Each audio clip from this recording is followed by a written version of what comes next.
So I'm going to talk about beyond Kegel exercises. So we're always told to do our Kegels.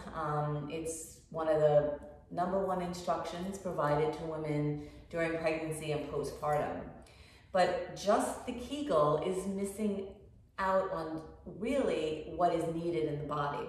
So when we do a Kegel exercise, we're told to just draw the pelvis floor up and in. An instruction that might be said is like, as if you were like holding back your urine, like if you were going to the bathroom and so you were stopping your urine stream. So it's those muscles. I like to talk about it as closing off the vaginal canal. So it's like you're closing, drawing the vaginal canal in, and then you're lifting that urethral area where it's like you're holding back the needing to urinate, and then also important to close off the anal canals, like if you want to stop yourself from passing gas. Because the pelvic floor is a triangle that has a front and a back part of it. And so when we do our pelvic floor exercises, we want to make sure that we are contracting both of those triangles. The front part of the triangle is the part that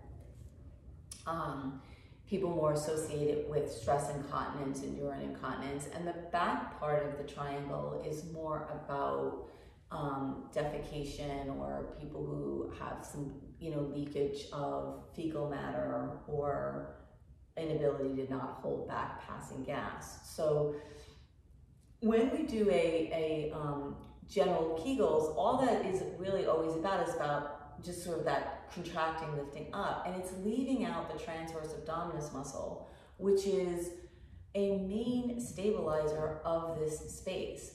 And so when we teach pelvic floor strengthening, either postpartum, during pregnancy, for anyone having stress incontinence, we are going to teach you how to draw the pelvis in as you lift the pelvic floor up. And we're going to coordinate it with breathing, because the breath is so important in the functioning of the pelvic floor. So when we inhale, the pelvic floor and the diaphragm, which lives up here, move down and expand and create space for the air. And it actually, as we inhale, is a lengthening of the pelvic floor, which is really important.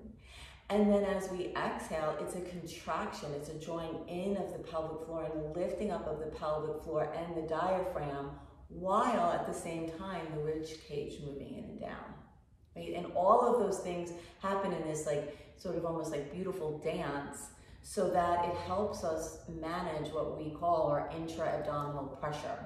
And that's really important, because if we're not managing that well, we're getting either a lot of downward pressure into the pelvic floor with every time we breathe out or exert ourselves, or we're getting a pooching forward of the belly. So we have women postpartum who still look like they are 3 months pregnant, or just if you never had a child, but have weakness in your core, you're going to see that kind of pouching, pooching situation as well.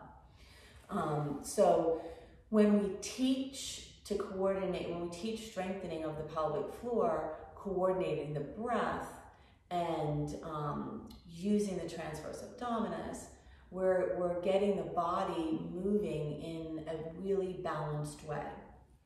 And the other really important part about why Kegels is not the answer and can actually be damaging is that if you have tightness in your pelvic floor muscles, tight muscles are also weak muscles. So all of our muscles are designed to work at a certain length. There's like an optimal length.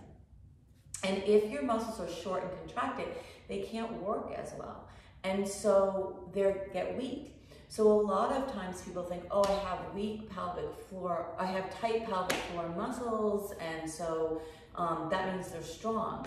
But actually, if you have tight pelvic floor muscles, they are weak muscles.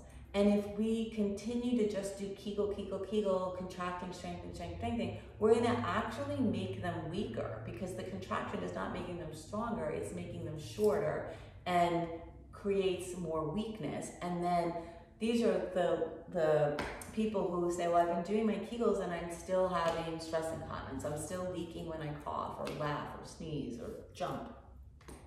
And it's because we've missed out on the relaxation phase, the lengthening phase, so that we can get these muscles back to their optimal length.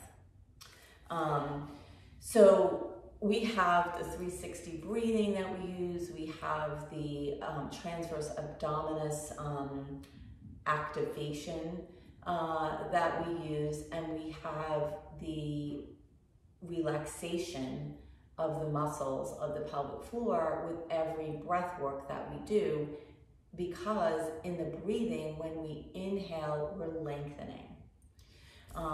So just know that if you're doing Kegels, stop, because it's not it's not enough in the sense that it's not balancing your body, and it's all about balancing and restoring balance to your body. So instead, I would like you to switch the Kegels to doing the 360 breathing with the bracing, try the elevator exercise. So these are all other videos that you can check out in order to learn how to do the breathing correctly and how to get our pelvic floor moving in a way that's balanced and healthy. Okay? Take care.